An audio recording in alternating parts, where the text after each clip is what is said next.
우리를 사랑하신 하나님께서 오늘도 그리고 내일도 아니 날마다 우리에게 하늘 양식 내려주실 줄 믿습니다. 하나님께서 이스라엘 백성들을 광야 40년 동안 하루도 거르지 않고 만나와 메추라기를 먹이셨습니다. 그 하나님이 오늘도 코로나19가 장기화되면서 힘든 하루하루를 보내지만 우리를 지키시고 인도하시고 그날 필요한 하늘에 일용할 양식을 늘 채워줄 줄 믿습니다. 그 양식을 먹고 힘을 얻어 견디고 감당하고 이겨나가는 우리 모든 영남의 식구들, 가족들 다 될 수 있기를 주의 이름으로 축원합니다. 오늘은 우리 청년주일로 지키게 되는데요.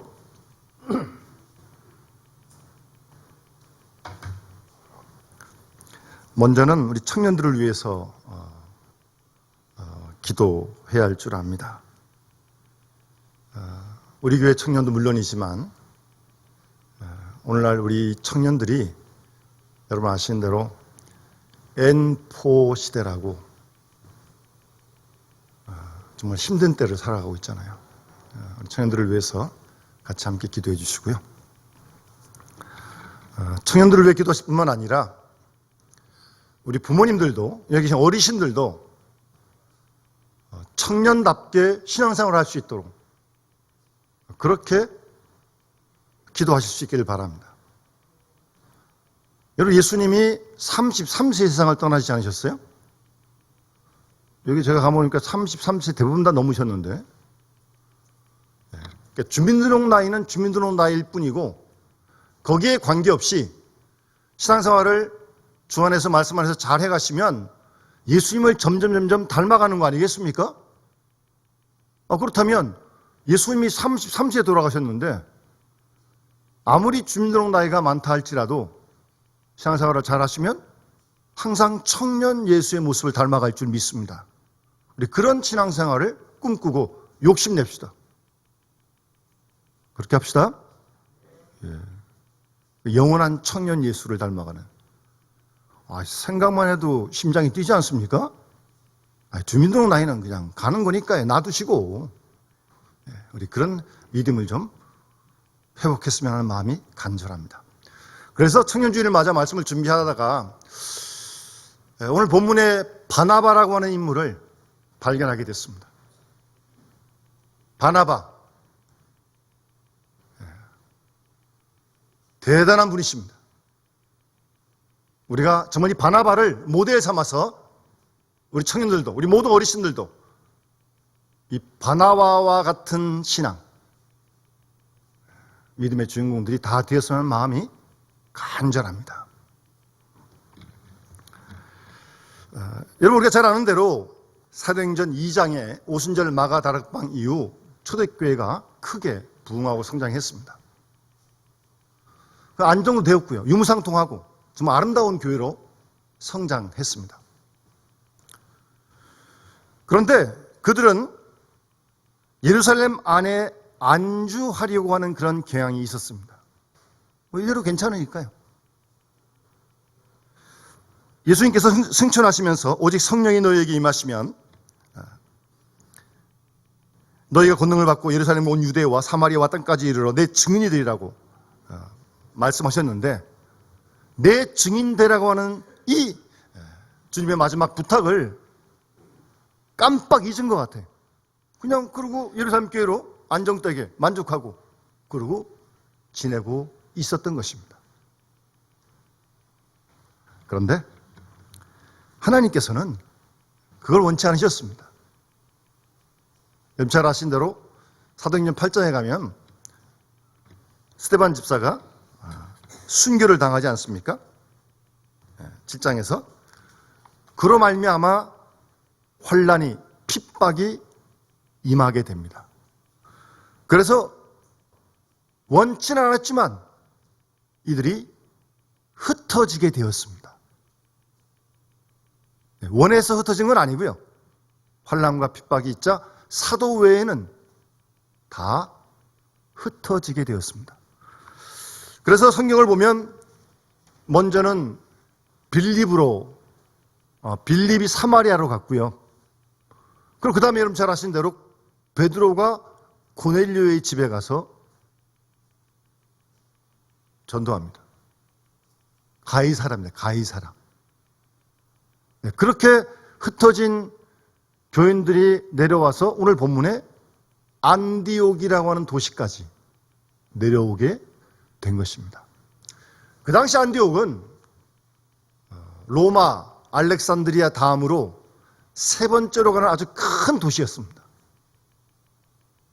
대략 한 50만 인구가 살았다고 하는데 그 중에 7분의 1이 유대인이었다고 합니다. 그러니까 아마 당연히 회당도 있었을 것입니다. 뭐 유대인들은 모이는 곳마다 회당을 만드니까요.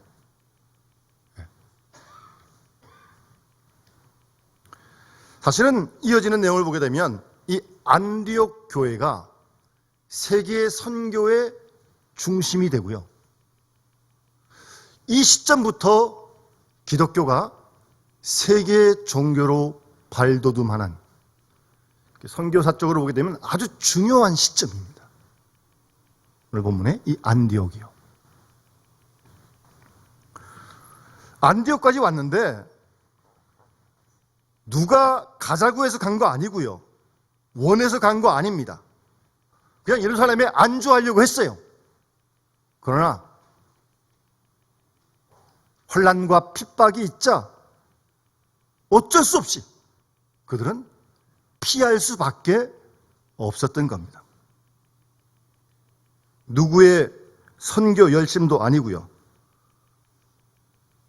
누구의 사상도 아니었습니다. 살아계신 하나님께서 역사하신 것입니다. 하나님의 선교 전략, 즉 핍박이라고 하는 것을 통해서 복음이 주위로 전파되게 된 것입니다. 여러분, 오늘도 마찬가지입니다. 하나님께서는 인간의 지혜와 인간의 생각을 완전히 부정해 버리시고 하나님께서 스스로 하나님의 전략과 하나님의 방법에 의해서 오늘도 하나님의 선교의 역사를 이루시는 줄 믿습니다. 여러분, 스데반은요, 첫 번째 순교자인데 이름에서 보듯이 헬라파 유대인입니다.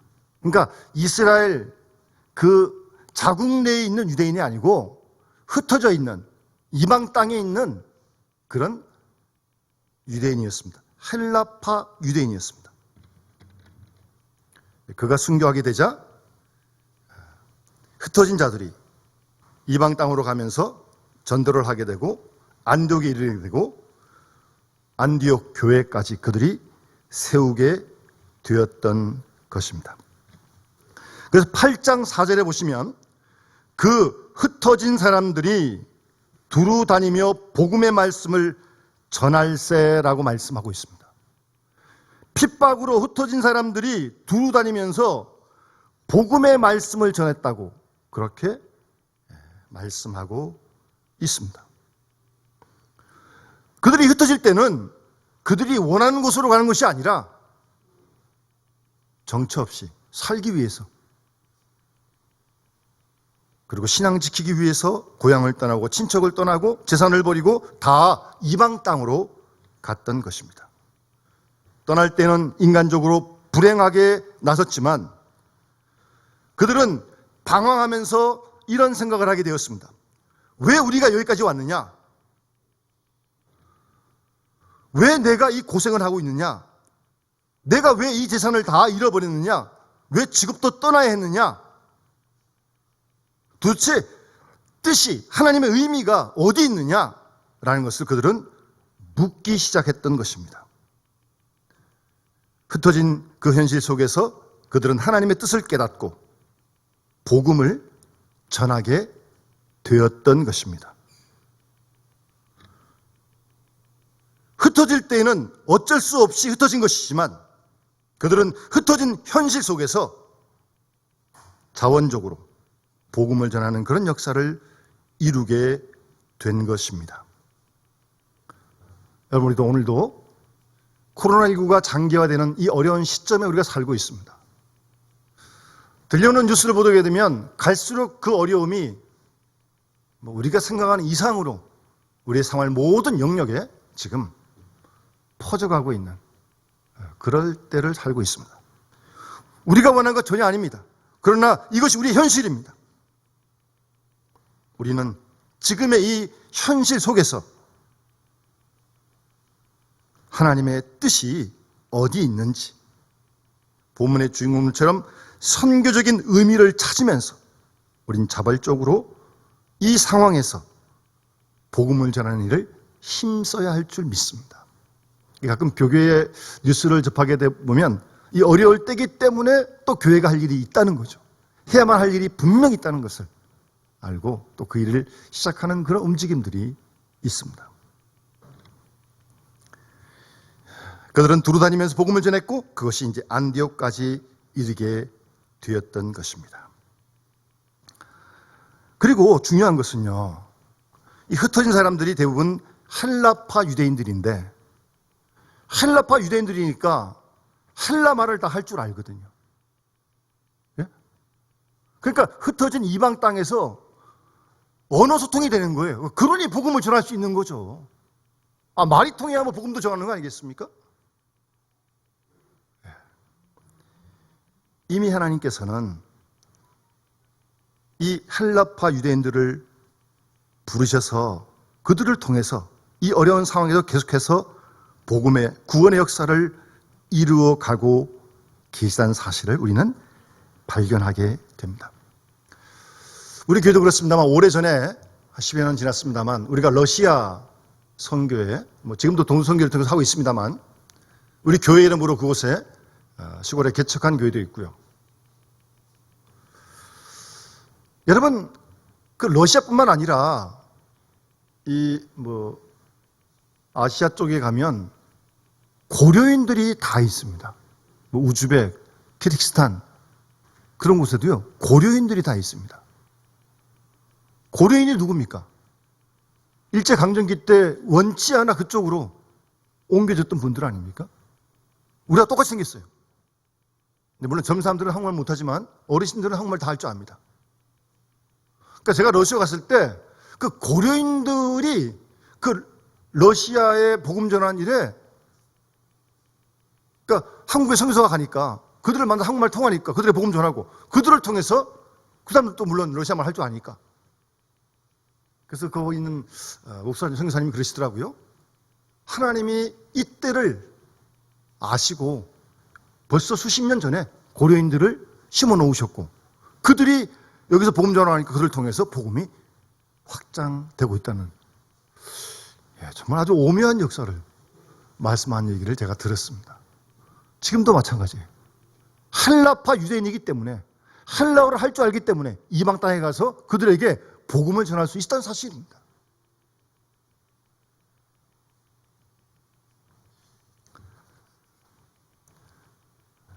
특별히 아까 말씀드린 이 안디옥은 3대 도시였는데 50만 인구가 살았는데 7분의 1이 유대 사람이었습니다. 그들에게 복음을 전할 수 있었던 거고 그들의 해당에 가서 복음을 전하게 되었고 믿는 이들이 생겼고 그래서 거기에 안디옥 교회가 세워지게 된 것입니다.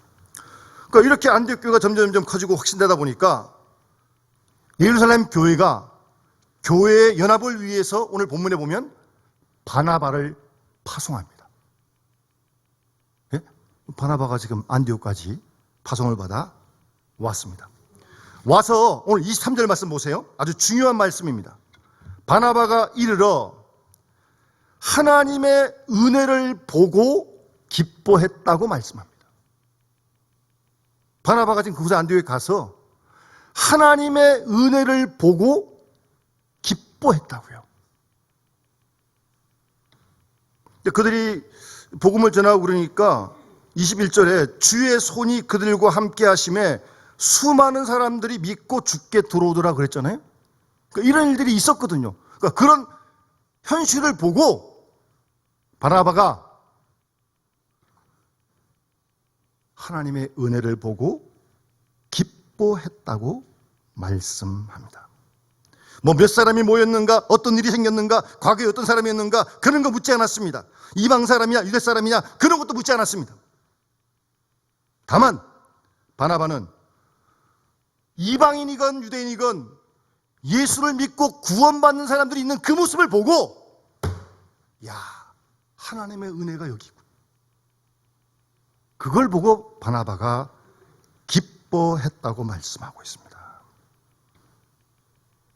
여러분, 언제나 어디서나 우리는 하나님의 은혜의 역사를 볼 줄 알아야 합니다.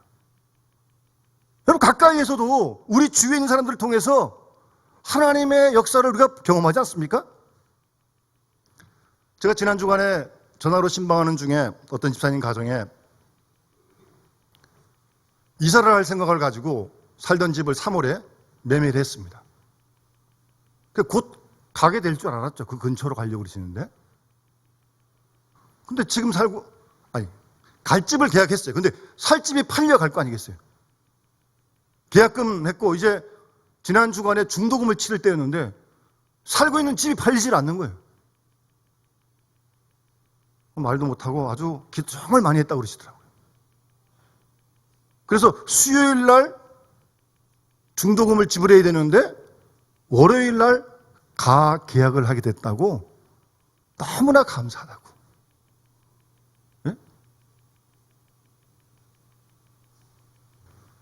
직장을 다니시니까 제가 저녁에 통화를 했거든요.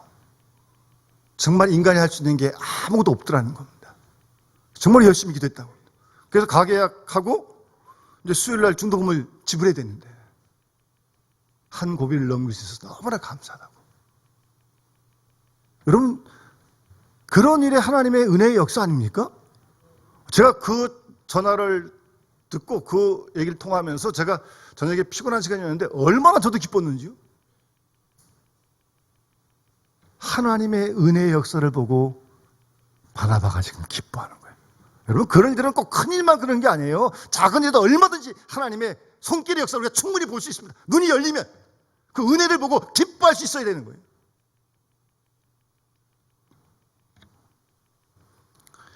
여러분, 사람을 사귈 때도요, 은혜로운 사람하고 사귀세요. 은혜 충만한 사람하고 사귀세요. 그러면 나도 은혜 충만해집니다. 예? 근데요, 그렇지 않고 은혜 없는 사람 사귀면요, 있던 내 믿음도 떨어집니다. 사실 아닙니까? 교회 와서도 마찬가지입니다. 뭐 가릴 수는 없지만 할 수 있으면 은혜 충만한 사람 옆에 앉아서 예배 드리세요. 그럼 은혜 같이 받는다니까요. 그런데 그렇지 않고 옆에 앉아가지고 뭐 낙선하고 있고 무슨 끄떡끄떡 졸고 있고 하품하는 여사 옆에 있으면요, 나도 그렇게 됩니다. 예? 우리에겐 그런 사람 없지만 모름지기 은혜 충만한 사람하고 만나고 사귀실 수 있길 바랍니다. 그리고 은혜를 볼 줄 알아야 합니다. 아, 하나님이 이분 속에 역사하고 계시구나. 그걸 볼 줄 알아야죠. 그래서 지금 바나바가 기뻐하는 거예요, 지금. 뭐 그 사람이 돈이 많은지 적은지 공부를 많이 했는지 적겠는지 아무런 상관없습니다. 믿음의 사람의 눈에는 항상 은혜만 보이는 거예요, 은혜만. 아시겠어요? 은혜가 충만하고 성령이 충만한 바나바가 볼 때 하나님의 은혜밖에 보지 않았습니다. 이 점이 바나바의 아주 위대한 점입니다. 예? 우리 청년들도, 우리 모든 교회들도 이 바나바처럼 하나님의 은혜의 역사를 보고 기뻐할 수 있는, 힘들지만 어렵지만 하나님께서 헬라파 유대인들을 부르셔서 그들을 구원하여 그들을 예수 믿게 하시는구나. 아니, 이방 사람도 성령 받았다는 그런 이야기를 들었을 거 아니겠어요, 바나바가? 그런 모습을 보고 인간적인 편견을 뛰어넘는 그런 생각을 하고 기뻐하는 거예요. 원래 여러분, 유대인들은요, 이방 사람을 사람 취급하지 않습니다. 만나지도 않고요. 우리 성경에 나와 있잖아요. 그런 모든 편견을 다 내려놓고, 이방인도 예수 믿는데?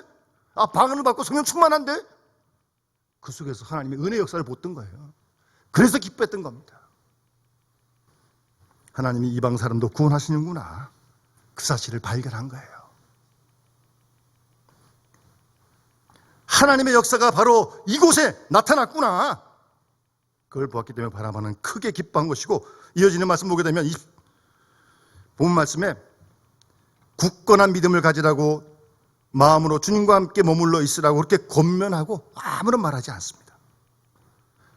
본문에 소개하는 바나바는 24절 말씀에 착한 사람이요, 선한 사람이요, 그리고 성령과 믿음이 충만한 사람이었다.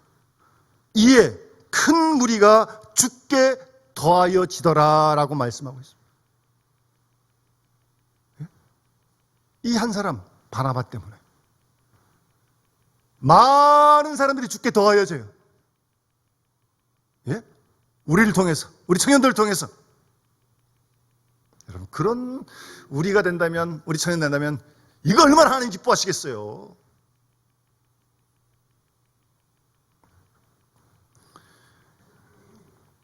바나바는 사도행전 4장 37절을 보면요, 자기의 소유를 팔아서 사도들의 발 앞에 두어 구제했던 사람입니다. 그러니까 바나바는 은혜를 마음에만 간직한 사람이 아니에요. 예? 은혜를 실천할 줄 아는 사람이었습니다. 자기 소유를 팔아가지고 가난한 사람들을 구제했던 겁니다.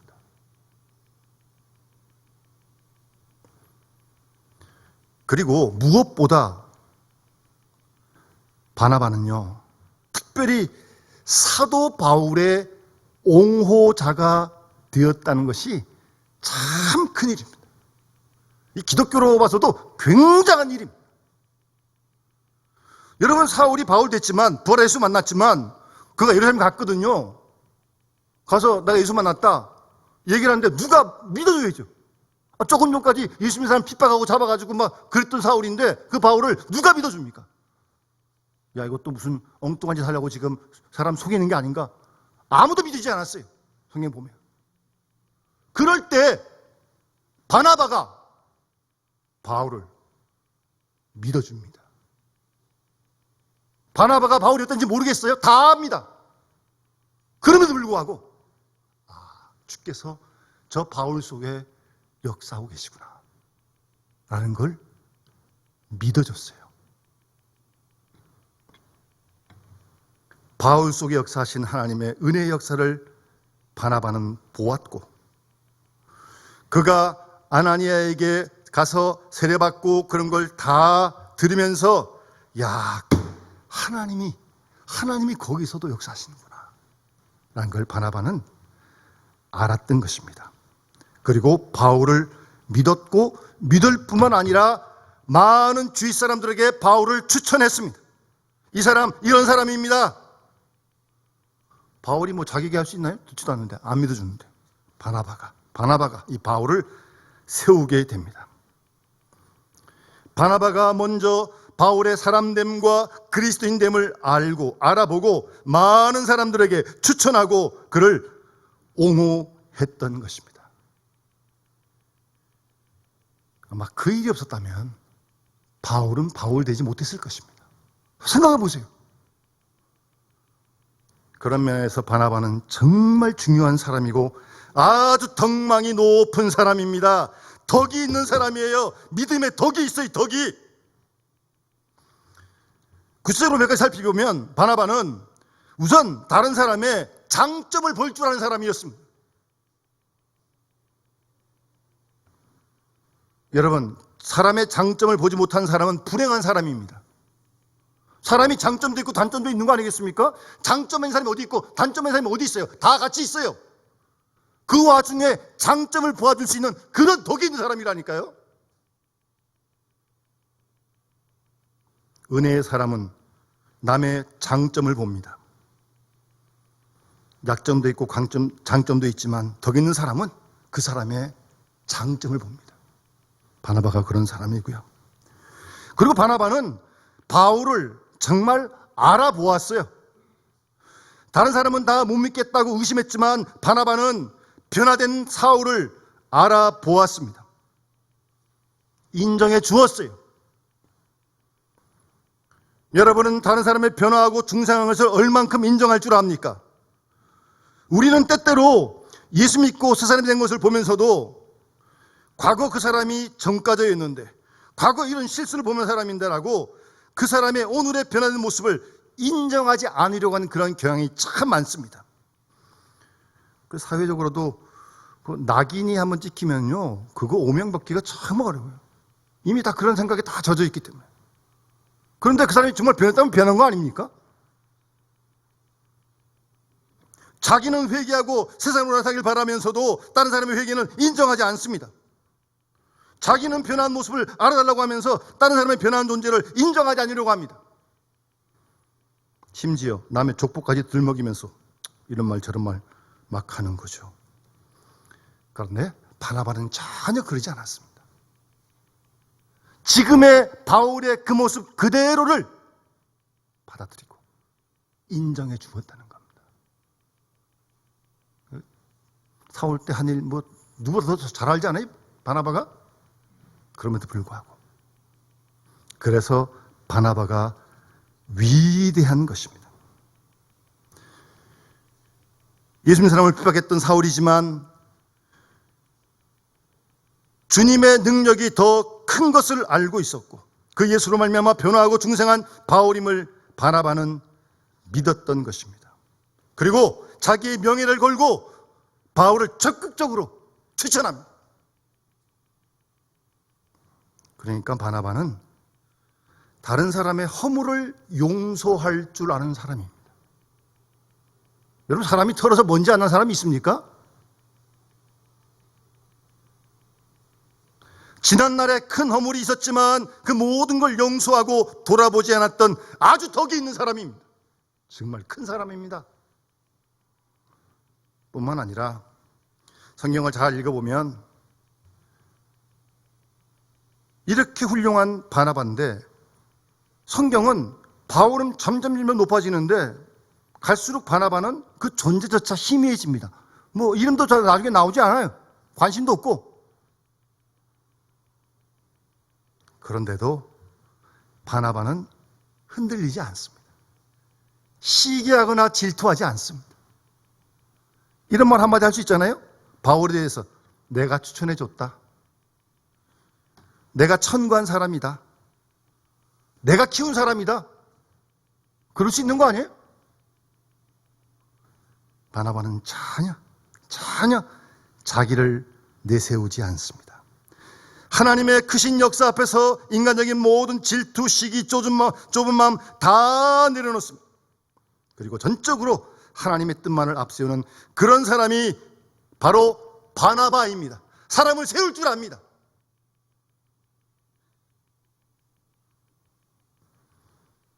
정말 착한 사람입니다. 그래서 오늘 본문에 보세요. 바나바가 다소까지 가서 바울을 데려옵니다. 와서 1년 동안 동역을 합니다. 여기서 만약 바나바가 바울 데려오지 않았으면요, 그냥 바울은 그냥 고향 다소에서 평생 썩다가 그냥 끝났을 거예요. 그 바울을 바나바가 다소에까지 가서 데려와서 이 안디옥에서 1년 동안 지금 같이 전도하고 가르친다니까요. 놀라운 것은 여기서 끝나는 게 아니라 13장에 가면 안디옥 교회가 바울과 바나바를 선교사로 파송하게 됩니다. 1년 동안 같이 지내보니까 충분히 그런 자질이 있는 걸 경험한 거죠. 검증이 되는 검증이. 그래서 바울과 바나바를 선교사로 안디옥 교회가 파송하게 됩니다. 하루아침에 갑자기 보낸 게 아니에요. 예? 바나바가 1년 동안 바울의 철저한 후견인이 되어준 것이죠. 자기의 권위로 바울의 모든 신분을 보장했고 동역하면서 뭐 어떤 의미로 가르친 것도 있고 고민한 것도 있고 그랬겠죠. 하나님의 사람으로 굳게 설 수 있도록 바울을 인도한 사람이 바로 바나바입니다. 바나바. 이렇듯 바울이 바울 되게 되는 데는 바나바의 역할이 절대적입니다. 바나바의 후원과 바나바의 공로가 절대적입니다. 그런 의미에서 바나바는 정말 큰 사람입니다. 자기가 훌륭한 것도 물론 훌륭하지만 다른 사람을 훌륭한 일하게 세운다는 것, 정말 큰일이죠. 그런 면에서 바나바는 정말 위대한 사람입니다. 바나바의 이름은 성경에 많이 나타나지 않습니다. 그러나 바울이라고 하는 이 한 사람, 이렇게 내세워 놓은 것, 그것만 해도 얼마나 큰일인지. 바울이 그 후 기독교에 초석을 다지는 거 아닙니까? 그 뒤에 바로 바나바가 있었다는 사실을 잊지 마시기 바랍니다. 극단적으로 바나바가 아니었다면 바울은 아무에게도 인정받지 못하고 그냥 묻혀 살다가 그냥 그러고 끝났을 거예요. 타소에서. 그래서 거기서부터 오늘 26절에 보면 제자들이 안디옥에서 비로소 그리스도인이라고 일컬음을 받았다. 자기가 자기를 부른 게 아니에요. 여기서 그리스도인이라는 그렇게 부름 받았다는 거예요. 이 말은요, 원래 그리스도인 이 말은 헬라의 뜻은요, 예수에게 속한 사람, 예수쟁이들, 예수밖에 모르는 사람, 그런 투구든요. 이거는 유대인들이 이 예수 믿는 사람들 비난하면서 한 말이에요. 이 예수쟁이들이다. 그렇게 불렀던 말이에요, 이 말이.